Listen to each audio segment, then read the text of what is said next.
Hello, you bunch of fishheads. So you've had a long day, you just want to sit down and chillax, so this is the game for you. It's called Dear Esther. For those of you that seen my first episode, already know the gist of this.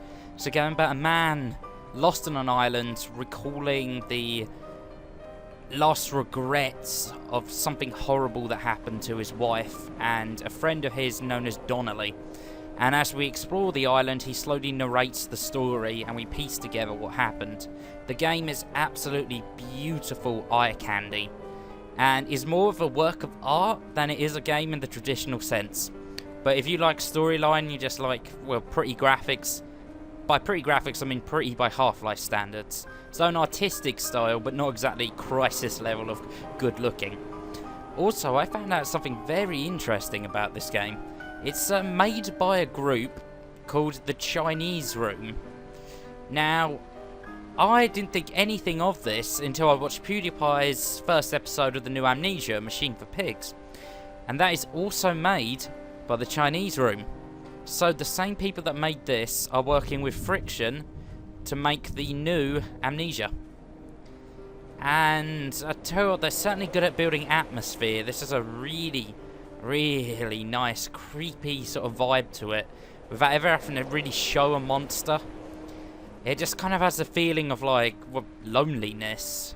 Feels like you're the only soul alive on this island, and why there's so much stuff crashed up and washed ashore here. And there's so much story to be told from everything that's there. You're the only person who's there to witness it. And that's a lovely feeling, crushing like loneliness on this main character here. But hopefully if we get to the end, we'll get a happy ending. Now part of this is mainly just roaming about and exploring. So we're going to head up this way and see what we've got there. For some reason there's a crashed tanker ship. I had kidney stones and you visited me in the hospital. After the operation, when I was still half submerged in anesthetic, your outline and your speech both blurred. Now my stones have grown into an island and made their escape, and you have been rendered opaque by the car of a drunk. Oh, okay, that was very interesting. He's obviously talking about Esther there, who I'm assuming was his wife or girlfriend or someone important to him. And he's just revealed there by saying you were rendered opaque by a drunken car. Probably means she was killed in some sort of drink driving accident. Which would explain why he's like tormented by trying to find out why he's tormented by memories of her. Oh, that music is lovely. Away from the sea and towards the center. It is a straight line to the summit, where the evening begins to coil around the aerial and squeeze the signals into early silence. The bothy squats against the mount to avoid the gaze of the aerial. I too will creep under the island like an animal and approach it from the northern shore. Whoa. Okay, that music is really nice. I mean, this game might not be very exciting, but it is incredibly relaxing. The bothy was constructed originally in the early 1700s. By then, shepherding had formalized into a career. The first habitual shepherd was a man called Jacobson, from a lineage of migratory Scandinavians. He was not considered a man of breeding by the mainlanders. He came here every summer whilst building the bothy, hoping eventually that becoming a man of property would secure him a wife and a lineage. Donnelly records that it did not work. He caught some disease from his malcontented goats and died 2 years after completing it. There was no one to carve white lines into the cliff for him either. Inventory. A trestle table we spread wallpaper on in our first home. A folding chair. I laughed at you for bringing camping in the lakes. I was uncomfortable later and you laughed then. This diary, the bed with the broken springs. Once asleep you have to remember not to dream. A change of clothes. Donnelly's book, stolen from Edinburgh Library on the way here. I will burn them all on the last morning and make an aerial of my own. Okay, so this must be where the protagonist was staying. Because it's got all his clothes and things like that hung up in there. And I definitely saw a figure run into the house. It's not my imagination, I swear. I'm not going crazy, you are. There's a cave over there. See anything? Look. So basically the story so far, for those of you that have missed it, you start washed up on the shore by a lighthouse, and the main character, who is yet to be named, starts to narrate how he's lost track of time on the island, and how he came here after something happened to this Esther woman. And multiple times he talks about a man called Donnelly, who I'm assuming is a friend of his, or... Oh. The editor comments that at this point, Donnelly was going insane as syphilis tore through his system like a drunk driver. He's not to be trusted. Many of his claims are unsubstantiated, and although he does paint a colourful picture, much of what he says may have been derived directly from his fever. But I've been here, and I know, as Donnelly did, that this place is always half imagined. Even the rocks and caves will shimmer and blur with the right eyes. Okay, so that's just revealed that Donnelly came here and he got incredibly ill, and when he returned to the mainland to account what had happened... They found Jakobsen in early spring. The thaw had only just come. Even though he'd been dead nearly 7 months, his body had been frozen right down to the nerves and had not even begun to decompose. All around him small flowers were reaching for the weak sun. The goats had adjusted happily to life without a shepherd and were grazing freely about the valley. Donnelly reports they hurled the body in fear and disgust down the shaft, but I cannot corroborate this story. Okay, so that was another one of Donnelly's stories. Donnelly is dead now, according to the narration before that one, where he caught some sort of fever, but the interesting thing is it mentioned it ran through him like a drunk driver. Now, with this, I've been told you have to read between the lines with what the narrator says, because his mind has kind of become jumbled and messed up in some sort of fantasy world after... Climbing down to the caves, I slipped and fell and have injured my leg. I think the femur is broken. It is clearly infected. The skin has turned a bright, tight pink, and the pain is crashing in on waves, winter tides against my shoreline, drowning out the ache of my stones. I struggled back to the bothy to rest, but it has become clear that there is only one way this is likely to end. But the medical supplies I looted from the trawler have suddenly found their purpose. They will keep me lucid for my final ascent. Oh, okay, so I guess that was a narration of what he was doing literally just before the game begun. Because he started off down by the coast, which meant he went down there to fix his broken leg. Okay, that was weird. But as I was saying, with this, you have to read between the lines of the story.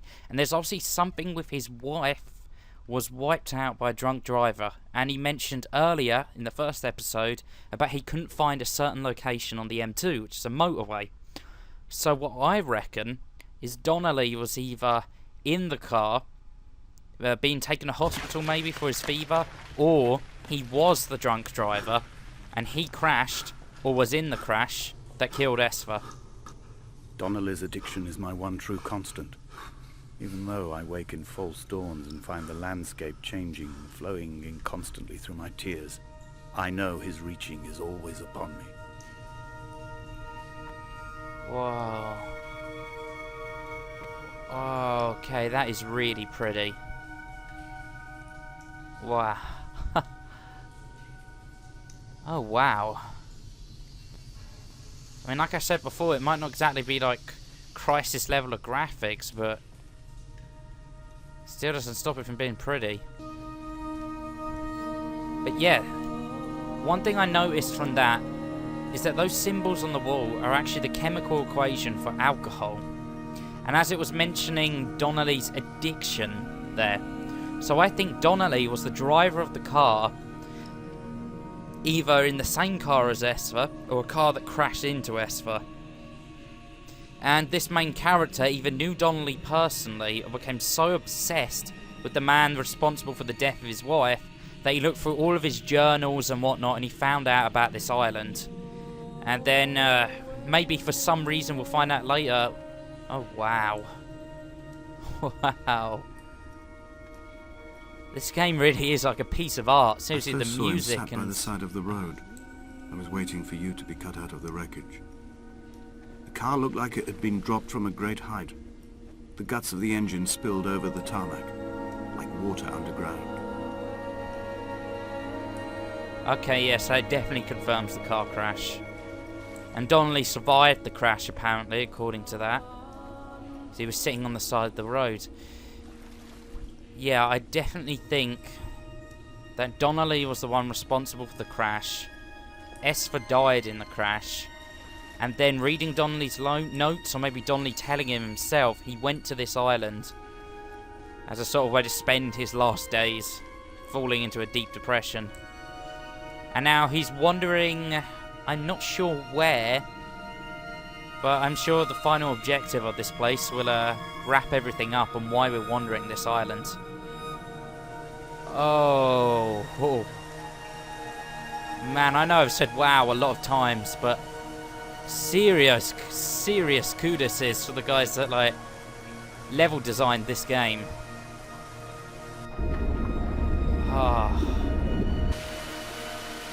And this actually runs off the same engine as the Half-Life engine. I've never seen caves this beautifully designed. I mean, I've seen a lot of games with good graphics that have caves, like Gears of War for instance, but these are just magical in a way. They have sort of a feel about them that feels almost like you stepped into a fantasy game. And I think we're reaching the exit of the caves now. But yeah, I felt like coming back to play this game after I've got quite far in Amnesia now, and it's getting quite stressful. And I wanted to sit back and do something that was like really calm and soothing, and just something I could sit down and enjoy without having to worry about Bob biting my nipples off. I certainly got my wish. Oh, is that blood? Well, suddenly things just got a lot less pleasant. I'm not sure if that was blood or just the light reflecting off the rocks in a weird way.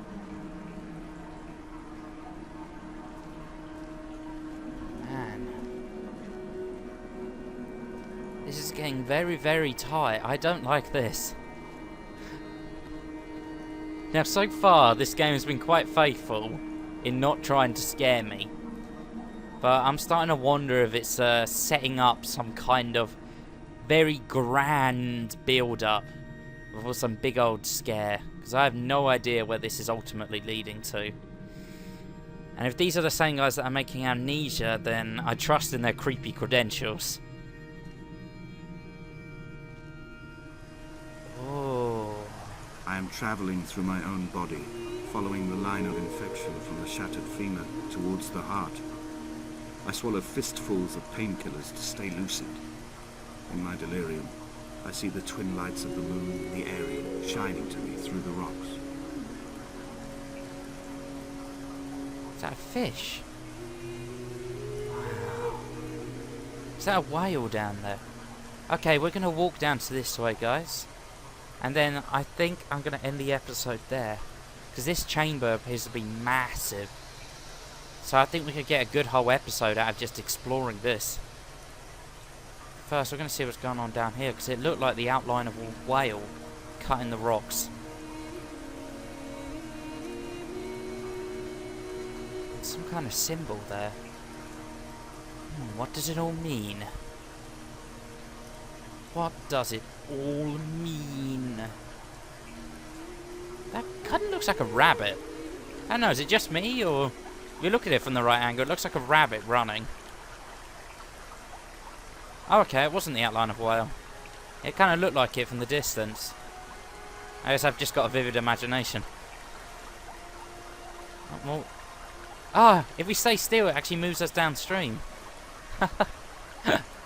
Well, in that case then, guys, I think I'm going to end this episode here, just like casually floating down the river. I will see you guys in the next episode. Whoever you are, whatever you're doing, you're awesome. Have an awesome day.